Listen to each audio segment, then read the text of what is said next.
Bien, aujourd'hui, pour Ulmag, essai du Savannah S, qui finalement, par rapport au XLVG, a très peu de différence, puisque c'est principalement en termes d'esthétique et de design du cône arrière, où on voit des arrondis, et certaines finitions qui sont améliorées également sur cette machine. Donc la montée à bord, aucun problème, le seuil n'est pas trop haut. On a, pour la place gauche, on a la commande des volets qui ne gêne pas du tout pour introduire les jambes. Donc c'est une machine qui est spacieuse, on a vraiment toute la place qu'il faut. Au niveau de l'assise, nous avons des sièges anatomiques qui tiennent bien les cuisses latéralement. Par contre, un petit peu dur au niveau du fessier. Éventuellement, pour les culs délicats, on pourra envisager une petite mousse de confort, qui sont d'ailleurs livrées avec la machine et qui servent également de réhausseur. Donc, avec la mise en place des mousses, cette fois-ci, grand confort, on est très bien. Les commandes de frein différentielles sont uniquement de série sur les palonniers du pilote en place gauche. La fermeture des portières, les cales portières sont retenues par des vérins hydrauliques qui ont l'air de bien tenir la portière, qui ne risque pas de battre au vent. Donc on prend la portière par sa barre médiane, on l'approche et la fermeture se passe avec une commande unique et ensuite un petit verrou à l'avant. Au niveau du poste de pilotage, on a donc les commandes entièrement dédoublées avec deux commandes de gaz et un manche en Y, donc que l'instructeur peut tenir d'une main sans gêner l'appréhension de l'élève. Le tableau de bord de série comprend tout ce qu'on aperçoit à l'écran, à l'exception, bien entendu, du kit radio-navigation.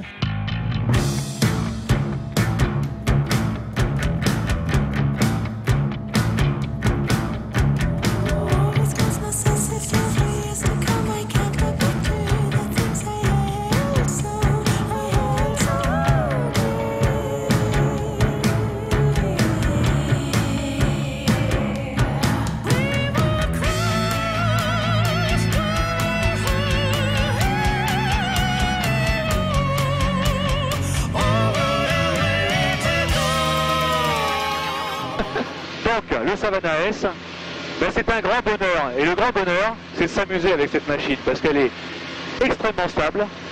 Les commandes sont d'une précision redoutable et vraiment le grand plaisir, c'est ça.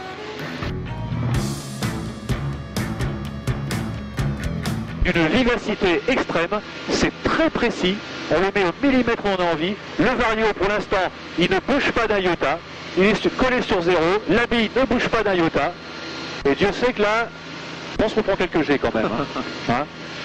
Et c'est vraiment une machine, mais à la fois efficace et plaisante, très plaisante à faire bouger comme ça. On a dû perdre 5 litres d'essence dans l'aventure.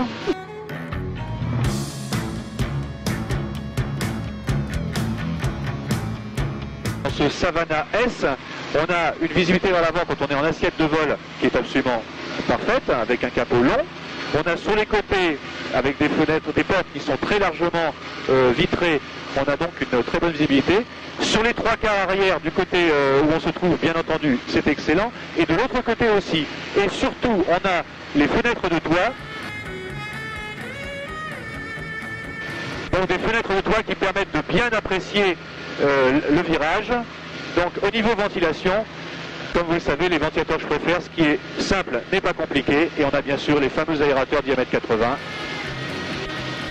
Le coffre est accessible en vol sans aucune difficulté, sans faire de prouesse. C'est une lumière, oui. La grande classe. Et bien maintenant, retour vers la planète pour voir comment se comporte la machine aux basses vitesses en conditions réelles. L'atterrissage l'approche.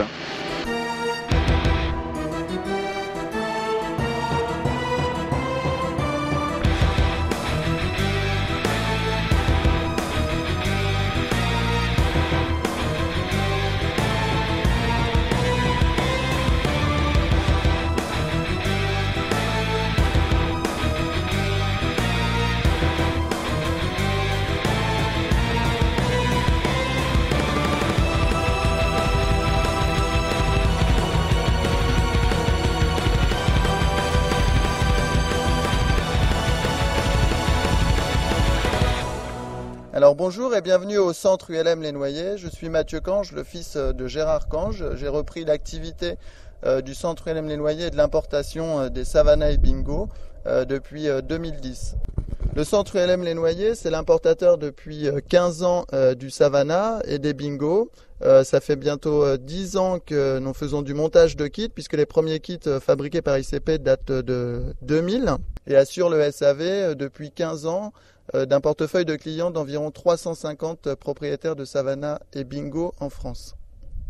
Donc aujourd'hui, vous pouvez voir à travers cette vidéo le modèle du Savana S, dernier modèle de la société ICP présenté à Blois au salon de Blois 2010. Donc le Savana S est la dernière évolution des Savana de la gamme ICP après le Savana XL. Donc la différence entre le XL et le Savana S est uniquement la partie arrière du fuselage qui est maintenant arrondie et qui n'a plus les formes carrées de son ancien Savana XL. Le coffre à bagages est aussi plus spacieux puisque en fait le parachute n'est plus dans le coffre mais à l'intérieur du fuselage, qui permet de libérer de la place dans le coffre à bagages étant donné qu'il n'y a plus le parachute.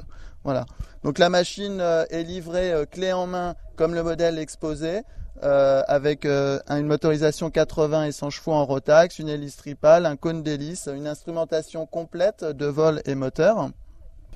Le Savana S, donc une machine entièrement métallique pour moins de 50 000 € équipée d'un Rotax 912 100 chevaux et une hélice tripale.